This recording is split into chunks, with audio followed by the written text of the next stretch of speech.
पापा कहते हैं बड़ा नाम करेगा, बेटा हमारा ऐसा काम करेगा, मगर कौन सा?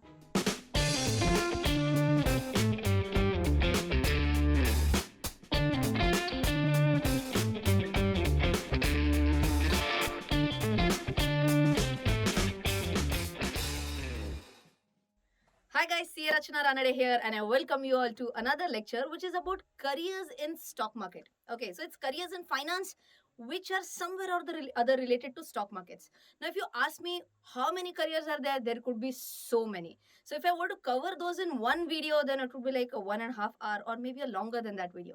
So what I thought, I should be making a series in which I'll be covering 3 different careers which are somewhere related to the stock market, and today is the first session out of all these. So let's begin with the first career option. The very first one that we are going to discuss is about investment banking. I'm sure whenever it comes to banking, you might have heard that there are two major types of banking lines, I can say. One is retail banking and one is investment banking. Retail banking is something that we all know. It's majorly about two things. What are the two major things? Accepting deposits and giving loans.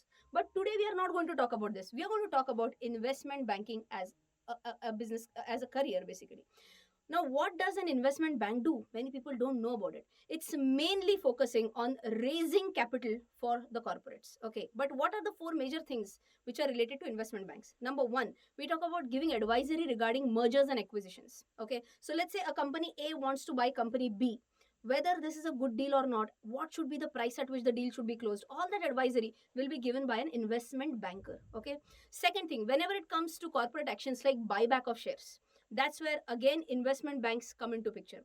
Example number 3 can be, let's say we are talking about new issues like IPOs, or it could be a follow on public offer as well. That can also be a scenario where investment banks can be coming into the picture. And the fourth one, we say that they are also known as the market makers. Okay, so what do they actually do while we talk about the market making as an activity?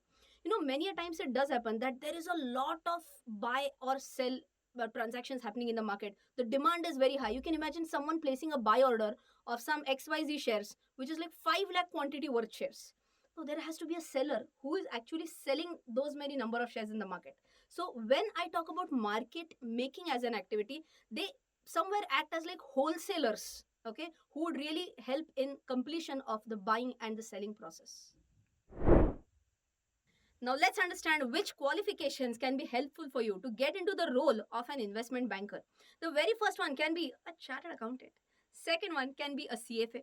Third one can be MBA with finance as a specialization. Fourth one can be MBA with business analytics. And fifth one can be MBA with digital finance and banking.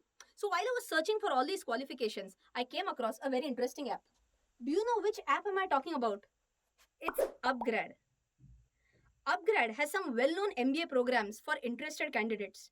MBA Executive with specialization in business analytics, which is offered by Narsi Munji Institute of Management Studies, Global Access School for Continuing Education Mumbai. Also MBA in Digital Finance and Banking, which is offered by Jindal Global Business School, Sonipat, Haryana. Just in case if you don't know what Upgrad is India's largest higher education online company. It has popular programs in data science, business management and technology. It really lives by the tagline, सिर्फ नाम की नहीं, काम की degree. To become a good investment banker, you require some basic skills, which are marketing skills, analytical skills, and good presentation skills. Just a fun question for you.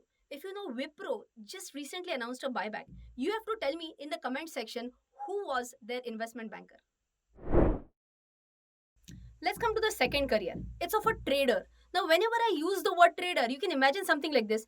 I am a trader. I'm trading in front of a single screen. You call me and you say, Rachna, buy shares for Infosys, let's say 5 shares. I trade. That's it. But now think big. I am a trader and oh my god, this is something which happens in front of me. Now, who am I? I am a trader who might be hired by big banks or fund houses or something like that. When I don't deal in 5-10 quantities, I might be dealing in 5,000 or 10,000 or thousands of quantities basically. Now, I have to take the decisions to buy, sell various shares. Now, what do I do with so many screens? I would try to find out whether are there any arbitrage opportunities in the market available, and many other decisions have to be taken by me simultaneously. Now, do you think a human mind can process so much data at one shot? No. I would be taking help of various softwares which help me to take these decisions. So you might have realized that I talked about two different professions right now. One was a trader. So basically, for a role of a trader, you can be like graduate in any field, but it would be better if you have a master's in business or finance or economics. Second one was a data scientist. Now, who is this data scientist? Data scientist would be a person who would be helping in making those softwares. Remember, the trader had taken certain decisions based on those softwares. So a data scientist essentially crunches loads and loads of data which is available into useful, meaningful information. By the way, Upgrad also offers MSc in data science from Liverpool John Moores University, England, and IIIT Bangalore. Here you can learn various tools like SQL, Tableau, Python, etc.